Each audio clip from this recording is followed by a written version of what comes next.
कि नवंबर से ही पेक्फो की राशि प्राप्त और फीफी में राशि उपलब्ध कराएं कि नवंबर से लेकर दिसंबर तक ले सारी धान की खरीदारी समाप्त किया जाए, तबे गड़बड़ी को रोका जा सकता है। किसान नवंबर में धान का फसल काटेगा और वो धान का बिक्री करेगा फरवरी माह में, वो धान रखेगा कहाँ? आखिर किसान के यहाँ तो गोदाम नहीं है। लोन के लिए मिलर चक्कर लगाते लगाते उनका चप्पल खिया गया, लेकिन आज तक ले लोन उनके द्वारा, बैंक के द्वारा लोन की पूर्ति नहीं किया गया। कागज में काम करने वाले वो सब दिन लद गया और समाप्त हो गया। अब कागज में काम कहीं नहीं होता है। अब मैंने ये धन्यवाद के पात्र हैं सहकारिता मंत्री, काफी सुधार हुआ है इसमें। हमारे साथ सतुआ पंचायत के पूर्व मुखिया सुरेश कुमार शाह जी जुड़ चुके हैं और आज के इस विशेष कार्यक्रम में ये पैक्स के उत्थान पर और मिल टैगिंग को लेकर के चर्चा करने वाले हैं, क्योंकि मिल टैगिंग को लेकर के बिहार में सबसे बड़ा परिवर्तन हुआ है। जहां पर अरवा चावल का मिल टैगिंग था, वहां पर उष्णा को टैग कर दिया गया और आज के दौर में उष्णा चावल पर ही पहल किया जा रहा है। तो स्वागत है आपका सर। पहले तो मैं आपको चैनल को धन्यवाद देना चाहता हूं कि आज केंद्रीय सहकारिता मंत्री अमित शाह जी पैक्स के उत्थान पर निरंतर प्रयास कर रहे हैं और पैक्स के उत्थान की बातें कर रहे हैं। क्या आपको लगता है कि पंचायत स्तर पर पैक्स का उत्थान हो पाएगा? हाँ, केंद्रीय मंत्री का भी हम लोग पहले हृदय से स्वागत करते हैं कि कोऑपरेटिव और पैक्स में काफ़ी मात्रा में भी सुधार हुआ है। 80% सुधार की ओर सुधार हो गया है। अभी भी सुधार की ज़रूरत है। सुधार की ज़रूरत है कि अरवा, कहीं कहीं अरवा मिल का भी टैगिंग हुआ, वहाँ चावल की अधिप्राप्ति 100% पूर्ण कर लिया गया और चावल की नैहर, चावल की जननी कहे जाने वाले जिला आरा, सासाराम, कराकट, कैमूर, भोजपुर जैसे जिला है जहाँ पूर्ण रूप से इफना प्लांट लगा हुआ है, वहाँ पर चावल की अधिप्राप्ति के लिए पैक्स और मिलर का अनुबंध कर लिया गया, लेकिन समय पर चावल नहीं प्राप्ति होने के कारण वहाँ इफना के जगह पर अरवा चावल की अधिप्राप्ति किया जा रहा है। पर साल भारी मात्रा में किया गया। तो ये तो हम सहकारिता मंत्री से भी कहेंगे कि इस पर भी विचार किया जाए कि भाई क्या तो अरवा ही रखा जाए, न तो अरवा आला मशीन में इफना चावल कैसे तैयार किया जाएगा। ये तो भारी गड़बड़ी है।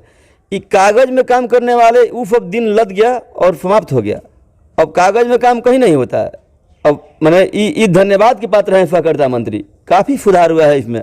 पहले हम लोग बच्चा थे उस समय सुनते थे कि भाई चावल जो है वो कागजे में मिल में गया और कागजे में चावल गिर गया और गोदाम का सत्यापन किया गया तो वहाँ एक पैकेट भी चावल नहीं है।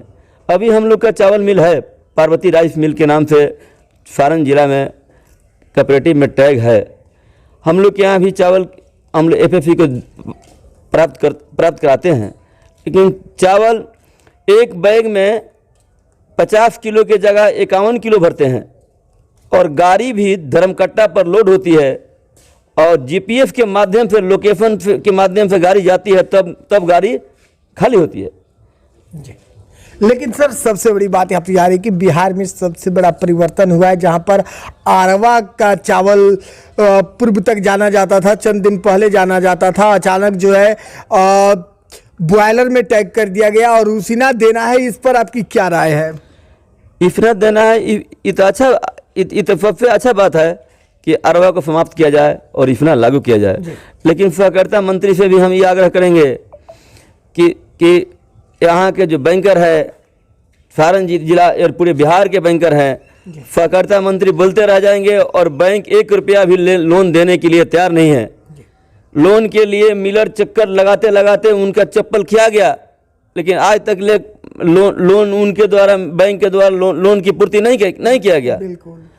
और किया भी गया तो उसमें भारी मात्रा में कमीशन की लूट खसोट की बात आ रही है।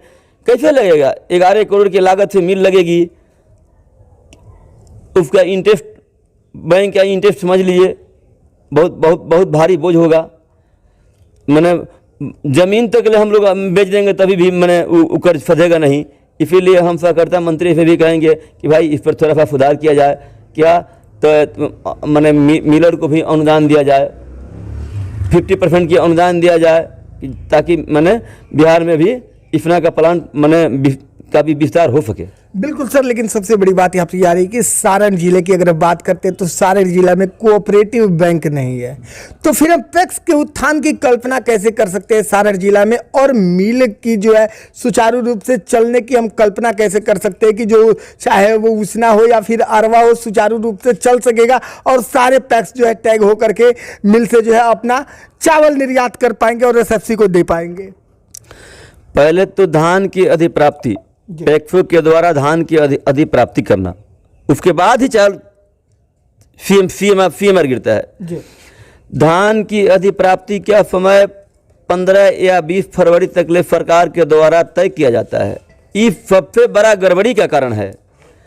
किसान नवंबर में धान का फसल काटेगा और वो धान का बिक्री करेगा फरवरी माह में, वो धान रखेगा कहाँ? आखिर किसान के यहाँ तो गोदाम नहीं है। बिल्कुल, इसलिए सरकार इस पर सुधार करे कि नवंबर से ही पैक्सों की राशि प्राप्त और फीसी में राशि उपलब्ध कराएं कि नवंबर से लेकर दिसंबर तक ले सारी धान की खरीदारी समाप्त किया जाए, तबे गड़बड़ी को रोका जा सकता है। और नहीं तो जितने खरीदारी विलंब से होगा, किसान औने पौने दाम में धान अपना बिक्री कर लेगा और पैक्स क्या करेगा कि कागज में धान खरीदारी करेगा, चावल की अधिप्राप्ति उसी तरह होगा। लेकिन सर आपको डेली लाइव न्यूज के माध्यम से पूरे बिहार और आपके जिले की जनता भी देख रही है, मिल के सुचारू रूप से संचालन को लेकर, मिलर के उत्थान को लेकर और सहकारिता में पैक्स के उत्थान को लेकर आप जनता से और प्रशासन से क्या कहना चाहेंगे? हम तो पहले जनता से, अभी कल रामनवमी है, तो पूरे पंचायत वासियों, प्रखंड वासियों, सारण जिला वासियों, पूरे प्रदेश वासियों को पहले रामनवमी पर भगवान श्री राम के जन्मोत्सव पर मैंने हृदय से बधाई देना चाहता हूँ। दूसरा कि सब लोग अच्छा से किसान खेती करें, अपने धान की अधिप्राप्ति करें, और सरकार का भी ये दायित्व है कि उनके फसल को उचित मूल्य पर उनके समय खरीदारी करके और समय राशि का भुगतान करें, तभी भी पैक्स और किसान की मजबूती जो है, सरकार के अनुबंध जो होगा वो माने मजबूत होगा। बिल्कुल, चलिए जी, चैनल से जुड़ने के लिए और अपना कीमती समय देने के लिए बहुत बहुत धन्यवाद आपका। चलिए, आपका चैनल को भी मैं तहे दिल से धन्यवाद देना चाहता हूँ।